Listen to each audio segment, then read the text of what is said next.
Radhe Radhe. Hi friends, அனைவருக்கும் வணக்கம். எல்லோரும் எப்படி இருக்கீங்க ஃப்ரெண்ட்ஸ்? நல்லா இருக்கீங்களா? இப்போ காலையில் கிளம்பிட்டோம்.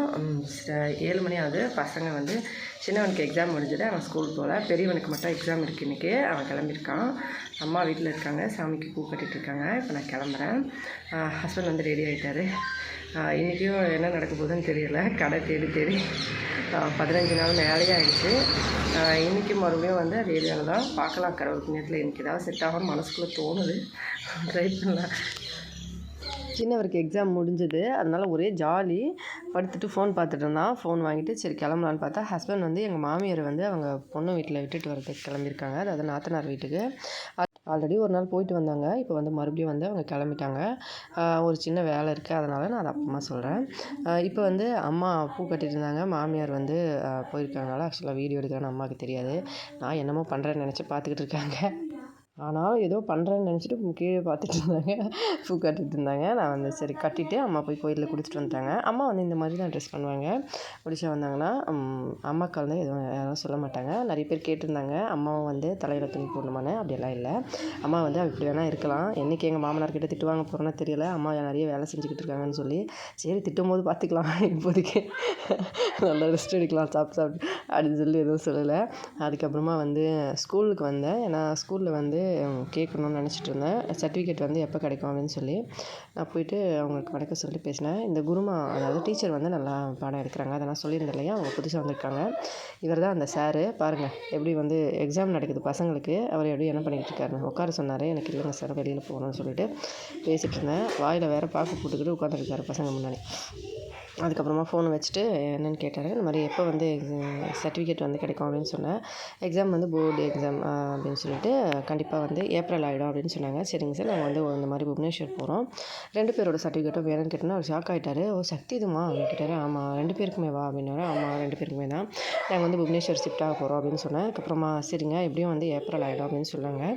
2 பேருக்கும் குருமாவும் என்ன சொன்னாங்கன்னா, 2 பேருமே நல்லா படிக்கிறாங்க, நல்லா ஸ்கூலில் சேருங்க, கவர்மெண்ட்லேயே சேர்க்குறீங்களான்னு கேட்டாங்க. இல்லைங்க ப்ரைவேட்டில் தான் அப்படின்றதுக்கு, அந்த மாதிரி சரஸ்வதியில் பேசியிருக்கோம் அப்படின்னா, சரி ஓகே சரஸ்வதினா பரவாயில்ல, கரெக்டாக காசும் கம்மியாக இருக்கும், ப்ளஸ் படிப்பு கூட நல்லாயிருக்கும், நிறைய இங்கிலீஷ் மீடியம் நல்லா சேர்த்துறாதுங்க, காசு ரொம்ப அதிகமாக வாங்குவாங்க அப்படின்னு சொன்னாங்க. இல்லைங்க அந்தளவுக்குலாம் இல்லை, நம்ம சரஸ்வதியில் தான் சேர்க்குறோம் அப்படின்னு சொல்லிட்டு பேசிவிட்டு, அதுக்கப்புறமா ஓகே எக்ஸாம் நடந்துகிட்ருக்கு, நல்லா படிக்கிறாங்க அப்படின்னு சொன்னாங்க. சக்தி இப்போ சத்யா முடிச்சிட்டா, பெரியவன் 5th முடிச்சிட்டா, அதனால் 6th கண்டிப்பாக வேறு ஸ்கூலில் சேர்க்கணும். ஆனால் சின்னவன் கண்டிப்பாக 2nd ஸ்டாண்டர்ட்னால இங்கேயும் இன்னும் 3 வருஷம் படிக்கலாம் அப்படின்னு சொன்னாங்க. புவனேஸ்வர் ஷிஃப்ட் ஆகிறதுனால அப்படியா சரி ஓகே அப்படின்னு சொன்னாங்க. ஆனால் நல்லா படிக்கிறாங்க 2 பேருமே அப்படின்னு சொல்லிட்டு, அனுப்புறதுக்கு மனசு இல்லை அப்படின்னு சொல்லிட்டு டீச்சர் சொன்னாங்க. அப்புறமா சாருக்கு ஜாப் அங்கே இருக்கா அப்படின்னு கேட்டாங்க. ஆமாங்க மேடம் அப்படின்னு சொல்லிட்டு நான் ஹோட்டல் பற்றி டீட்டெயிலாக சொல்லலை. அப்புறமா கிளம்பி வந்துட்டேன். மார்ச் முடிஞ்ச அப்புறமா நானே கால் பண்ணுறேன், ஏப்ரலுக்குள்ளே வாங்கிக்கலாம் அப்படின்னு சொன்னாங்க. அதுக்கப்புறமா 2 பேரும் கிளம்பிட்டோம் ரெடி ஆகிட்டு. இங்கே பார்த்தீங்கன்னா தெரியும், அன்றைக்கி இங்கே பூஜை நடந்துச்சு இல்லையா, 108 தேர், அந்த இடம் தான் இது. இப்போ மறுபடியும் ஒரு 1 வீக்கில் பழைய மாதிரி கடையெல்லாம் போட ஆரம்பிச்சிருவாங்க. அந்த கேபின்லாம் போட்டு கடை ஆரம்பிச்சிருவாங்க. இந்த பக்கம் இந்த பக்கம் திரும்பியாச்சு. இந்த மார்க்கெட் பேர் வளங்கா. அதுக்கப்புறம் இங்கே பார்கவி நதி, அதாவது இந்த நதி இந்த பக்கமாக போனால் தான் எங்கள் நாத்தனார் வீடு.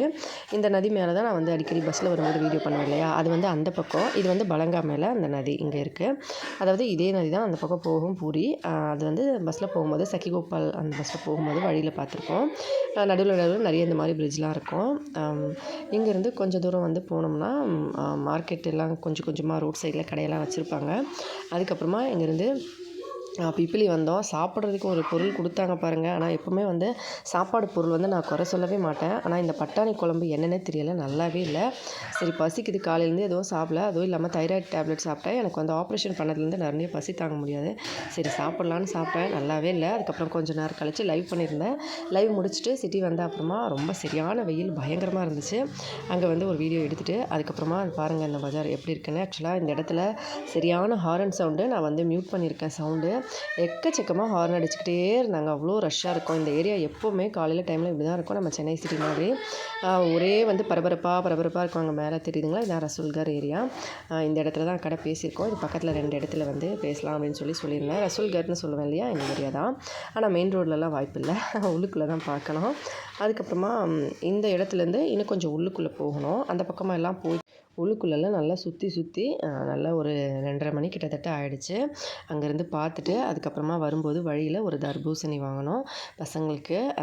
ரேட் ரொம்ப ஜாஸ்தியாக சொன்னாங்க. சரின்னு சொல்லிவிட்டு எப்போவுமே ஸ்வீட்ஸாக வாங்குறதுனால இந்த மாதிரி ஒரு பொருள் வாங்கிக்கலாம் அப்படின்னு சொல்லிட்டு வாங்கினோம். அதுக்கப்புறம் ஒரு ஹோட்டலில் வந்து சாப்பிட்டோம்.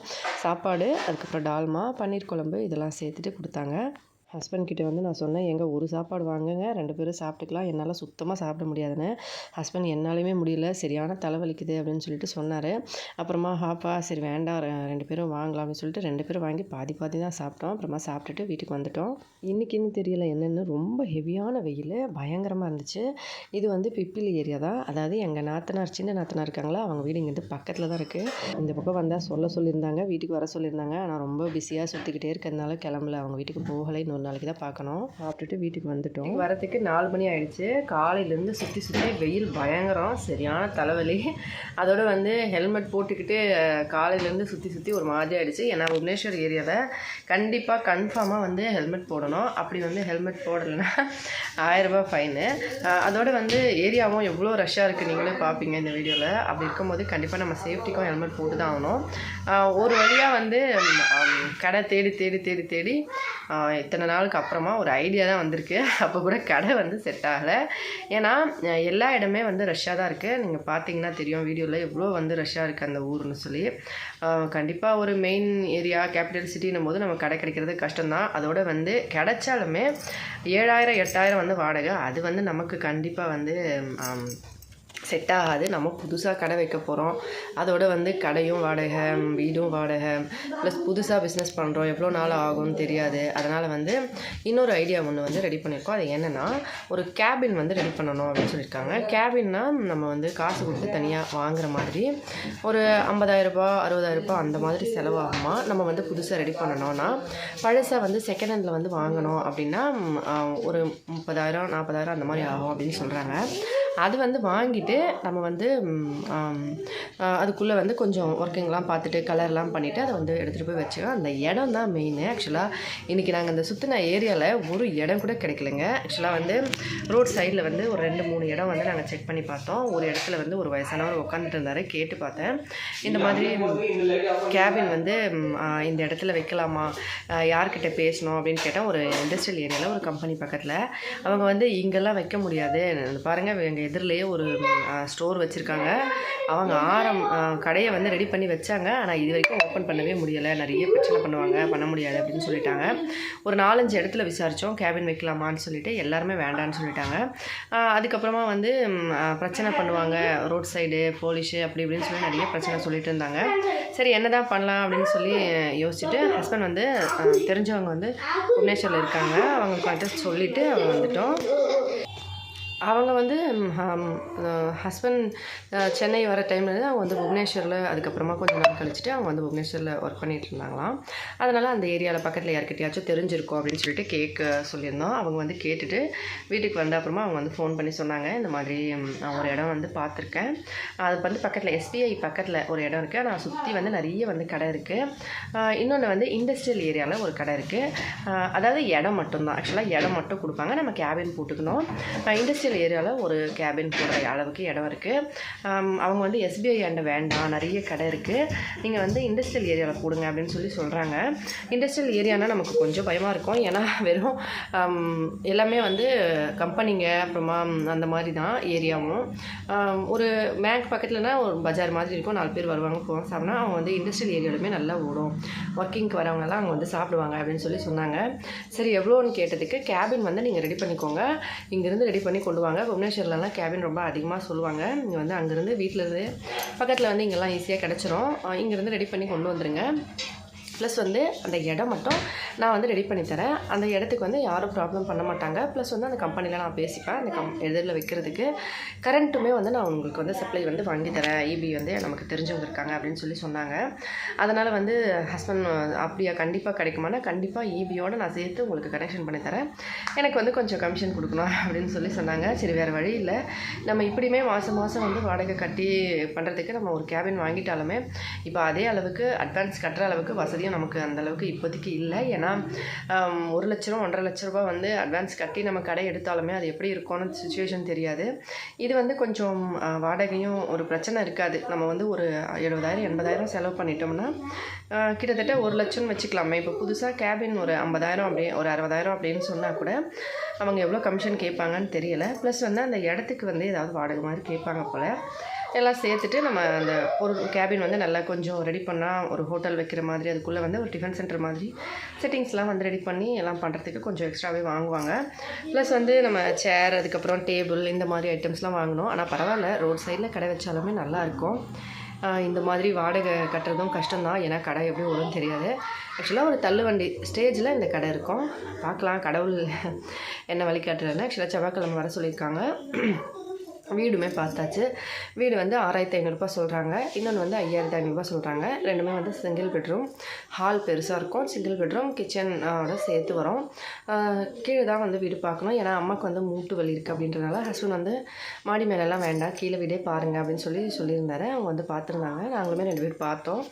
எல்லாமே வந்து 6,500 6,000 5,500 அந்த மாதிரி சொல்லியிருக்காங்க. எல்லாமே வந்து செவ்வாய்க்கிழமை அன்றைக்கி வந்து ஹஸ்பண்ட் அங்கே போயிட்டு பேசிவிட்டு அவங்களுக்கு எல்லாம் ஓகேவா அப்படின்னு சொல்லிட்டு வந்துட்டாருன்னா, வீட்டுக்கு அட்வான்ஸ் கொடுத்துட்டு வந்துட்டாருன்னா அந்த இடம் வந்து கேபின் வந்து நம்ம இப்போது ரெடி பண்ணிக்கணும். அவங்ககிட்ட பேசிவிட்டு ஒரு 2 நாளுக்குள்ளே கேபின் ரெடி பண்ணிவிட்டு நெக்ஸ்ட் வீக்கில் வந்து நம்ம கண்டிப்பாக ஷிஃப்ட் பண்ணுற மாதிரி இருக்கும். இப்படி தான் நடந்திருக்கு. பார்க்கலாம் இதுக்கு மேலே என்ன நடக்குதுன்னு. தினமும் நான் வந்து என்னென்ன நடக்குதுன்னு வீடியோ அப்லோட் பண்ணுறேன். உங்களுக்கெல்லாம் என்ன தோணுதுனோ மறக்காமல் சொல்லுங்கள். நீங்கள் எல்லாருமே வந்து நம்ம சொந்தங்கள் மாதிரி, கண்டிப்பாக சொந்தங்கள் மாதிரி இல்லை, சொந்தங்களே தான். லைவில் வந்து இந்த 6 மாதத்தில் நீங்கள்லாம் எனக்கு எவ்வளவோ சப்போர்ட் பண்ணுறீங்க. கண்டிப்பாக உங்களுக்கு என்ன தோணுதுனோ சொல்லுங்கள். ஒரு சஜஷன் மாதிரி இருக்கும். நாங்கள் வந்து இது ஓகேன்னு நினைக்கிறோம். ஏன்னா கடை வந்து இதுக்கு மேலே கிடைக்கிறதுன்னு ஒரு டவுட் வந்து அதிகமாகிடுச்சு. பட்ஜெட்டும் அந்தளவுக்கு இல்லை. அதனால் வந்து இப்படியே பண்ணலாம் அப்படின்னு நினைக்கிறோம். வீடியோ பிடிச்சிருந்தால் லைக் பண்ணி, ஷேர் பண்ணி, சப்ஸ்கிரைப் பண்ணுங்கள். ஹெல்த்தியாக சாப்பிட்டு சந்தோஷமாக, சேஃபாகவும், பத்திரமா வருங்க. நன்றி, வணக்கம்.